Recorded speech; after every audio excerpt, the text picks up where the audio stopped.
Բարև ձեզ, ես Հովհաննես Շողիկյանն եմ, Մանասյան Group բիզնես կրթական խորհրդատվական կենտրոնի հիմնադիր բիզնես փորձագետ Հայկ Մանասյանի հետ այսօր զրուցելու ենք սպառողների պահանջների փոփոխության մասին։ Բարև ձեզ։ Բարև ձեզ։ Պարոն Մանասյան, ինչ է փոխվել աշխարհում, սպառողների պահանջները ինչ փոփոխությունների են ենթարկվել եւ որ ոլորտներում է հիմնականում դա նկատվում։ Իրականում ժամանակին շատ լուրջ խորքային տեսություն կար, կոչվում էր ռացիոնալ սպասումների տեսություն, այսինքն միշտ բիզնեսում, տնտեսության մեջ փոփոխություններ են տեղի ունենում, որովհետև սպառողների կամ հասարակության մոտ որոշակի ռացիոնալ սպասումներ են ձևավորվում, արդյունքում փոփոխվում էր պահանջարկը։ Հետո այդ ռացիոնալ սպասումների տեսությունը իրան զուգահեռ ծանեց մեկ այլ ուղղություն՝ իրացիոնալ սպասումների տեսություն, այսինքն էմոցիոնալ ֆակտորը այստեղ արդեն սկսեց առաջ գալ, եւ այդ երկու տեսությունների համադրության վերլուծության արդյունքում մենք հասկանում ենք, որ այսօր արդեն գալիս է սպառողական վարքագծի եւ սպառողական պահանջարկի փոփոխության տեսություն, որ սպառողը սկսում է ժամանակ առ ժամանակ իր պահանջները փոխել բիզնեսից։ 20 տարի առաջվա սպառողը այսօրվա սպառողը չի միանշանակ, որովհետև ինքը ավելի գրագետ է, ինքը ավելի կրթված է, ինքը տեխնոլոգիապես ավելի այսպես ասած user friendly է,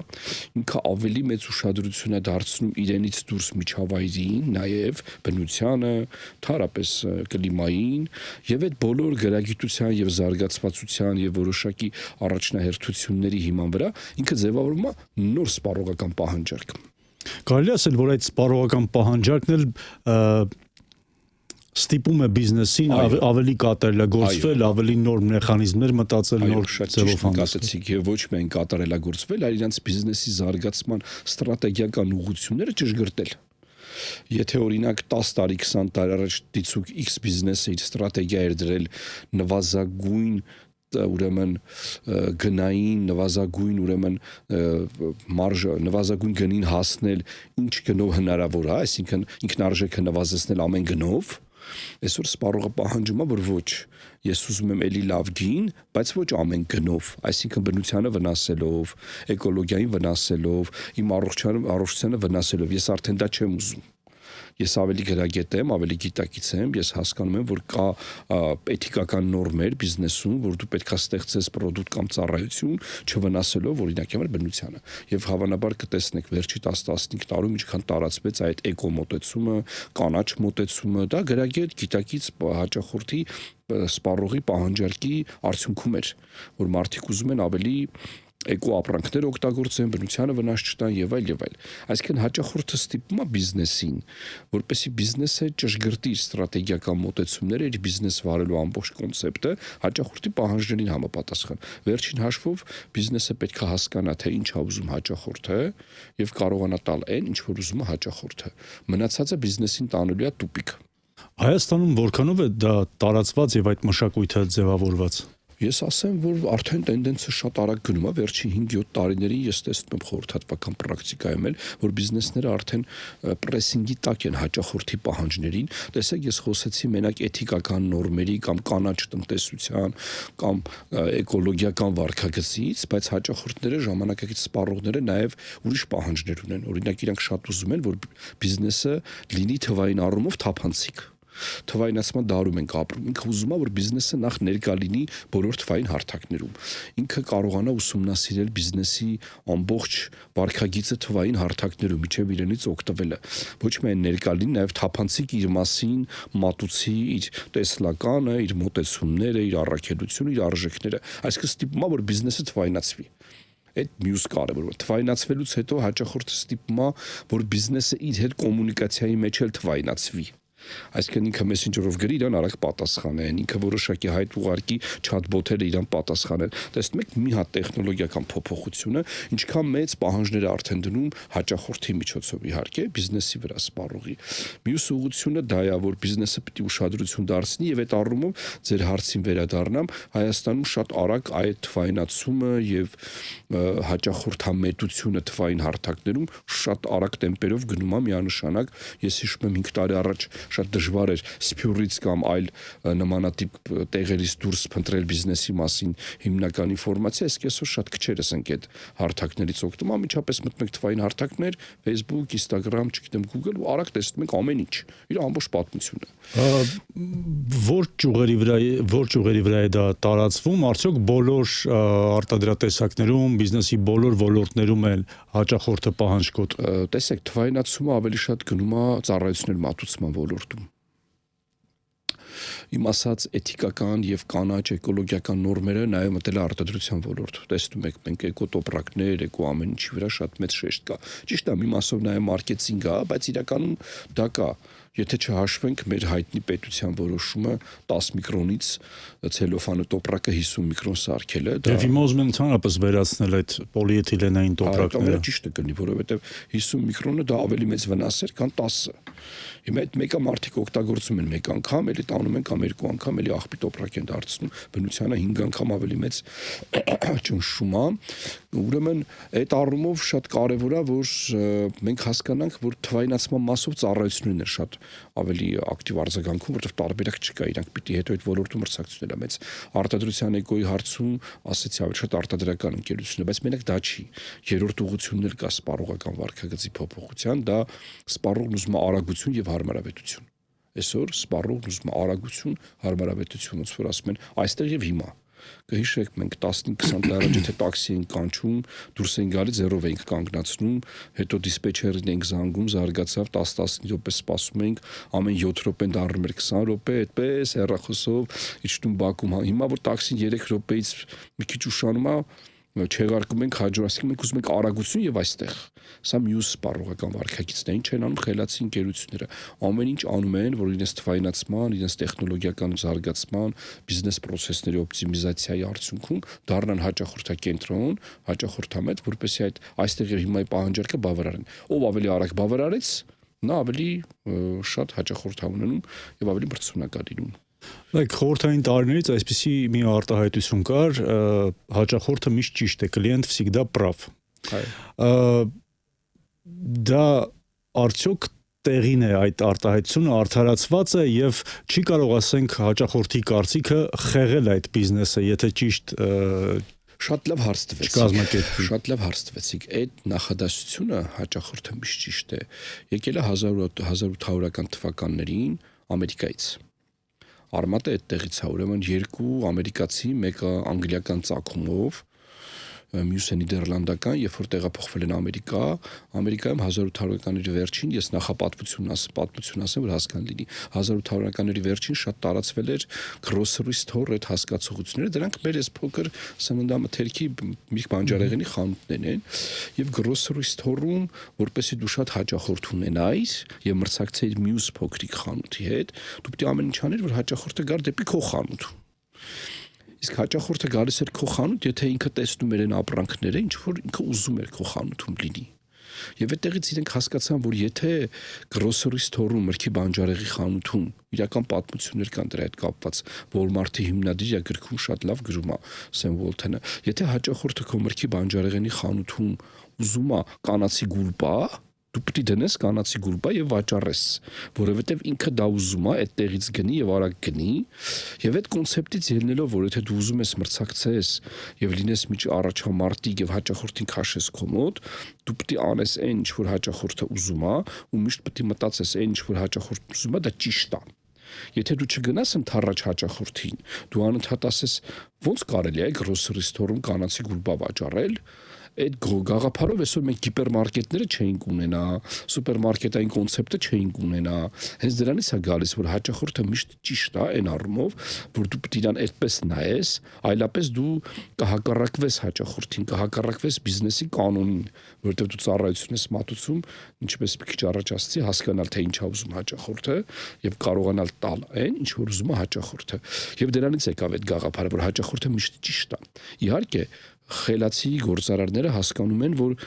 միշտ ճիշտ չի այն առումով, որ ինքը կարող է ըստ իրենց սխալ պահանջաներ կայացնում, բայց առաջերտին ուրեմն հոգեբանական նաստրոյի մակարդակում, այսպես ասած, դու պետք է սխալ չհանես իրան, դու պետք է ընդունես, որ ինքը ճիշտ է եւ կարողանաս, եթե ինքը իսկապես սխալ է, կրթելու միջոցով իրեն վերադարձնես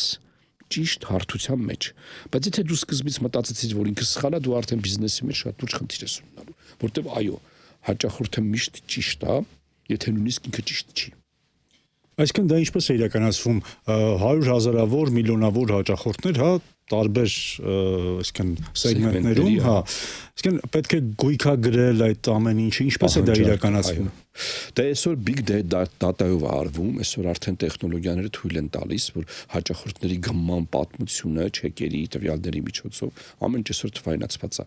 Մեծ թվերի շարքի վերլուծության միջոցով հասկանալ հաճախորդային վարքագծի որոշակի փոփոխությունները։ Օրինակ, առաջ եթե մարդիկ իրենց երեխաների հետ մտնում էին խանութ, պայմանական եմ ասում, X սուպերմարկետ կամ իրենց տարածքի մոտակա սուպերմարկետ, ինչ որ տան գնումներ էին կատարում, հետո գնում էին օրինակ սնիկերս, չգիտեմ, չիփս, քաղցր պեչենի երեխայի համար գնում էին տուն, եթե երկար ժամանակի շարքերով ուսումնասիրես, կարող ես տեսնես, որ այսօր այդ նույն մարդիկ արդեն չեն գնում չիփս, սնիկերս, այլ ավելի օրգանիկ բնույթի, չգիտեմ, կեֆիր են գնում, ավելի օրգանական քաղցրաբլիթ են, թխվածքաբլիթ են գնում եւ նախապատվությունը տալիս են օրգանիկի, ստացվում է մարդիկ արդեն ավելի այլ պահանջարկ են ներկայացնում եւ այդ վերլուծություններից դու հասկանում ես, թե տենդենսը ուր է գնում։ Եվ մեծ թվերի շարքերի փոփոխությունները ցույց է տալիս, թե ուր է գնում վարքագիծը հաճախորդի փոփոխությունը սպառողական։ Դա առաջի տարբերակը։ Երկրորդը մարքեթինգն է, գրագետ մարքեթինգն է փոփոխում սպառողական պահանջարկը, այսինքն կրթող մարքեթինգի միջոցով փոփոխում է հաճախորդի պահանջարկը եւ հաճախորդը սկսում է նոր բաների նկատմամբ պահանջարկ ցուցաբերել, այսինքն շաքարով պատրաստված ուտելիքների հանդեպ պահանջարկը նվազում է, ավելի օրգանիկին է գնում, ավելի բնական ճանապարհին, օրինակ եմ էլի ասում։ Եվ այդպես հաճախորդի պահանջարկը նաև մարքեթինգն է փոխում։ Եվ նաև գրագիտությունը, ընդհանուր կրթությունը, ընդհանուր մակարդակի բարձրացումը նորից էլի ազդում է հաճախորդի սպառողի պահանջարկի, գլոբալ պահանջարկի փոփոխության վրա։ Այդ տեսանկյունից կարելի ասել, որ որոշ իմաստով առաջարկը իր դիրքերը զիջում է պահանջարկին այս ընթացքում։ Շատ խորն է այստեղ։ Տեսեք, մենք որ ասում ենք հաճախորդը սկսում է չիփս չառնել իր երեխային, ավելի նախատեսում է օրինակի համար բնական սնունդ, դա հենց այնպես չի լինում։ Մենք այդ բնական սնունդի հանդեպ պահանջարկ ենք ձևավորում, մեր գրագետ մարքեթինգ ասեմ, կրթման մեխանիզմ ասեմ, թվում է թե հաճախորդից եկավ պահանջարկը, բայց իրականում այնտեղից չեկավ, ճիշտ, ուրեմն առողջապահության առաջարկը եկավ այստեղից,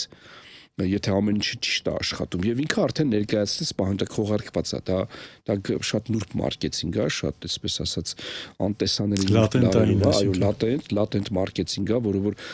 լուրջ երկրներում եւ պետության մակարդակով եւ ինստիտուտների մակարդակով առողջապահական, կրթական, հետազոտական իրենք անընդհատ sense հաճախորդի ուղեղի վրա ավելի բարձր ուրեմն որակյալ սնունդի անհրաժեշտությունն են կաթացնում եւ հաճախորդը կամաց-կամաց փոխվում է, բայց թվում է թե այդ ինքը տենց հասկացավ, չէ, իրան բացատրեցին, որ այլևս սա ճիշտ չի։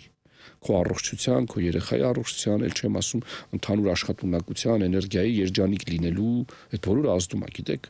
ասում է դու ես ինչ ուտում ես, շատ կարևոր բան է, կամ դու ես ինչի մասին անընդհատ մտածում ես։ Մտքերը, սնունդը, այդ ամեն ինչը ազդում է մարդկանց երջանկության վրա եւ մեծ հասարակություններում լուրջ աշխատանք է գնում ավելի գրագետ դարձնելու։ Դրանից էլ գալիս է պահանջարկ։ Դա անդրադառնում է բիզնեսին, բիզնեսը թե արձագանքող է այդ պահանջարկը վերցնում է, ոչ թե հակառակվում է, այլ ընդունում է, սկսում է աշխատել։ Մի օրինակ բերեմ, խոշորագույն գիգանտ ընկերությունները, Coca-Cola-ն օրինակ։ Դուք գիտեք, չէ՞ որ Coca-Cola-ն ոչ միայն Coca-Cola է վաճառում, նաև բնական հյութեր է վաճառում, ջուր է վաճառում, շշալցված, ինչի համար, որտեղ ինչ որ շարժում երբ որ սկսեց, ուրեմն քաղցր գազարված ըմպելիքների դեմ, իրենք շատ լավ հասկացան, մարդիկ ուր են գնում, մարդիկ ավելի գնում են, այսպես ասած, բնական հյութերի։ Դե ինչի բնական հյութերի շուկան թողենք ուրիշին, նրա մենք կարտադրենք, մենք ուրեմն կտանք։ Հետո մարդկանց մի մասը ասեց այդ բնական հյութերն էլ է շաքար, կոնցենտրատ, նույնը ասենք մյուս քաղցր ըմպելիքները, մենք ուզում ենք մաքուր ջուր։ Ասած խնդիր չկա, մաքուր ջուր կարտադրենք։ Վաղը որ ուզենան հանքային գազարված ջուր, դա էլ կտան, երրորդ օր ուզենան ուրիշ բան, այդ էլ կտան։ Իրանք սպառողական պահանջարկի հետ ադապտացվելով գնում են։ Ավելին ասեմ, ես կարծում եմ, որ նաև իրանք էլ կրթում են։ Իրենք դրանով նոր շուկա են վերցնում։ Մեկը այն մարդը, որ խմելու էր գազարված ըմպելիք, էլի խմելու է, այն մարդը, որ կարիք ուներ ջրի ջուր է, այսինքն ավելի շատ էս վերցնում շուկայից, քան մենակ մի նիշայով կմտնի։ Այսինքն հնարավոր է, որ այս հաճախորդի պահանջարկի արդյունքում որոշ թեկուզ նաև խոշոր բիզնեսներ վերափոխվեն։ Իհարկե, մեր նախորդ հաղորդումներից մեկում հենց կարծեմ նախորդ խոսում ենք դրա մասին, որ ուրեմն Տաթևիկ եթե չեմ սխալվում, որ բիզնեսի մրցունակ լինելու կարևոր պայմանը վերափոխվելու, ճկուն լինելու հատկությունն է։ Այսօր ուրիշ բան հնարավոր չի անել։ Դու այսօր պետքա վերափոխվես։ Նույն այդ ընկերությունների անունները որ տվեցի, իրենք տարբեր երկրներ մտնելու համար են իրենց ստրատեգիան փոխում։ Այսինքն մտնում են այդ երկիր, տերում են վարկագիծը ուրիշ է, հաճախորդային պահանջարկը ուրիշ է, փոխվում են, դառնում է ուրիշ բան։ Իրանց առաջարկը եւ մի բան էլ էստեղ ասեմ, որ նաեւ այսօր հաճախորդի պահանջարկը կամ սպառողական պահանջարկը 4-րդ ձևափոխությունն է իրականացնում, հաճախորդն արդեն ստիպում է անհատականացված մոտեցում։ Հաճախորդն ուզում է, որ իր հանդեպ իրան չնայեն որպես նիշայի սեգմենտի հերթական մի մաս, այլ անհատականացված մոտեցում անեն։ Եվ բիզնեսները հասկացել են, որ իրենք պետք է հաճախորդներին հնարավորինս անհատականացված մոտեցում տան, լոյալության ծրագրեր մշակեն ամեն հաճախորդի համար, որ հաճախորդ չկորցնեն։ Ես մի օրինակ բերեմ, օրինակ կհիշեք, հիշելու բան էլ չի, բոլորս տեսել ենք, որ մանիկենները, որ վիտրաժներում դրված էր, իրանք սենց իդեալական արտաքինով, 90-60 իրար նման գեղեցկուհի կամ տղամարդիկ կամ կանայք են։ Հիմա այսօր մենք տեսնում ենք մանիկեններ, որ փորով են տղամարդիկ օրինակ, կանանց առումով ասենք շուտ հատվածը ավելի մեծ է, ինչի համար, որտեվ մեծ շատացել են այդ մարդիկ, որ իրանք այդպեսի մարմին ունեն, կառուցվածք ունեն, եւ իրենց համար էլ է հագուստ պետք։ Ինքը նայում է այդ 90-60 բարակ գեղեցկուն, ինքը ասում է, այսպես չեմ, չի ուզում մտնի խանութ։ Բայց որ երբ որ իրան ասում են, քո համար էլ կա, նայ տես ինչ լավ է, ինքը արդեն մտնում անհատականացված է ինչ որ առումով այդ մոտեցումը։ Ես հիշում եմ խորհրդատվություն է իրականացնում խոշորագույն ընկերություններից մեկի համար Հայաստանում, հայտնի իր ոլորտում առաջատար, այսպեսի մի իրավիճակ առաջացավ, ուրեմն ակցիա էին անում, այսպես ասած, նոր հաճախորդներ ներգրավելու համար, ինչ որ զեղ չէր ծառայություն փաթեթին տրվում, ու ստացվել էր այնպես, որ նոր հաճախորդին տրվող զեղչը ավելի մեծ էր, քան իրենց ծրագրով հին երկար ժամանակ իրենց հիմնական հաճախորդ հանդիսացողների համար։ Ու մի տեսակ բոյկոտ առաջացավ, այն հին, լոյալ, հավատարիմ հաճախորդները գալիս են, ասում են, չհասկացանք։ Հիմա այս տարի, որ մենք այս փաթեթը պիտի առնենք, մենք պիտի առնենք այն հին պայմանավորվածությամբ, նոր հաճախորդը պիտի գա ավելի լավ պայմաններով առնի։ Տեսեք, շեղում կա, չէ՞։ Թվում է թե մենք ուզում ենք դրանով նոր հաճախորդ բերենք, բայց հներին ենք նաև նեղացնում։ Այդտեղ էլ է պետք անհատականություն ցուցաբերել, որ եթե դու իմ լոյալ հավատարիմ հաճախորդ, շատերը դժգոհեցին դուրս եկան, ասացի մենք էլ ձեր ծառայությունից չենք օգտվել, որովհետև դուք մեզի նայեցիք ընդհանուր մասսայից էլ մի բան էլ ավելի ոչ լավ իրավիճակում։ Ամենտեղ ոչ ճիշտ քայլեր։ Այո, ոչ, թվում էր թե хотелось лучше, получилось как всегда, մոտարապես տենց մոտեցում էր, ամենտեղ այսօր հաճախորդում անհատական, իրեն անունով դիմեն, իրեն ճանաչեն, իր խնդիրները իմանան, հատուկ իրեն համար արտադրանք անեն, հատուկ իր պահանջով եւ դրա համար Starbucks-ը գիտեք են, որ սուրճա տալի վրան անել, դա անհատականացնում է։ Դա շատ խորը մարքեթինգ է, մենք շատ ենք մարքեթինգից խոսել, էլի կխոսենք, դա անհատականացնում է, սեփական կարևորությունն է, ավելի շեշտում, անունն է գրում, մեկ-մեկ էլ սխալ են գրում, որ սոցցանցերում տարածվի, իհարկե իրենց բրենդի, այսպես ասած, գովազդի համար էլ է, բայց հաճախորդը արդեն ուզում է անհատականացում։ Եթե ամփոփենք, կլինի ուրեմն այսօր ուզում է թվային թափանցիկություն, մանավանդ այս AI դարում արդեն դու ուզես չուզես պիտի ամեն ինչը բաց լինի, այսօր ուզում է արագություն, հարմարավետություն, հասանելիություն, այսօր ուզում է անհատականություն հաճախորդը եւ մյուս կարեւոր բանը, որ հաճախորդը ուզում է, որ շատ կարեւոր է, որ դու կարողանաս իր պահանջարկը բավարարես հենց իր համար նախընտրելի մեթոդներով։ Այսինքն եթե ինքը ասում է առաքեք տուն, չպիտի ասես մենք տուն առաքում չունենք, կամ մենք ունենք, բայց տաքսի ենք դնելու ուղարկելու ենք, տաքսի գումարը 2500 դրամ դու պիտի տաս։ Էլ այդ սերվիսից ինքը ինչի պիտի օգտվի, եթե ուրիշ տեղերը իրենց չգիտեմ, X գումար 400 դրամ առաքումով գնում են։ Իսկ կան սկզբունքներ բիզնեսում, որոնք նույնիսկ ամենալավ հաճախորդի դեպքում երբեք չեն փոփոխման ենթակա չեն։ Լավ հարց տվեցիք։ Ես նաև հիշեցի մյուս կետը, էկո եւ էկոլոգիական կանաչ ուրեմն պահանջարկա ներկայացնում։ Ինչը բիզնեսում երբեք փոփոխության չի ենթարկվի, ճիշտ եմ հասկանում ձեր հարցը։ Այո, որ սկզբունք է, որը այդպես պետք է, այսինքն որքան գիտեմ, չգիտեմ, դա միֆ է թե իրականություն, օրինակ կան ինչ որ բրենդներ, որոնք երբեք չեն իջեցնում իրենց բրենդի գինը, իրենց արտադրանքի գինը եւ ոչ էլ նվիրում են կամ ուղղակի ուտիլիզացնում են։ Այո, դա կոնցեպտ է, Օրինակ մենք էլ ունենք այս սկզբունքը, երբեք մենք զեղչեր, նվազեցումներ մեր ծառայությունների համար չենք անում, չեն ուզում թո չգան, ով գնահատում ավարժեքը տեսնում է, թո ինքը կա օգտվի։ Դա ընկերություններ կա, որ որդեգրել են, բայց ինչը բիզնեսում երբեք չի փոխվի, ըստ իս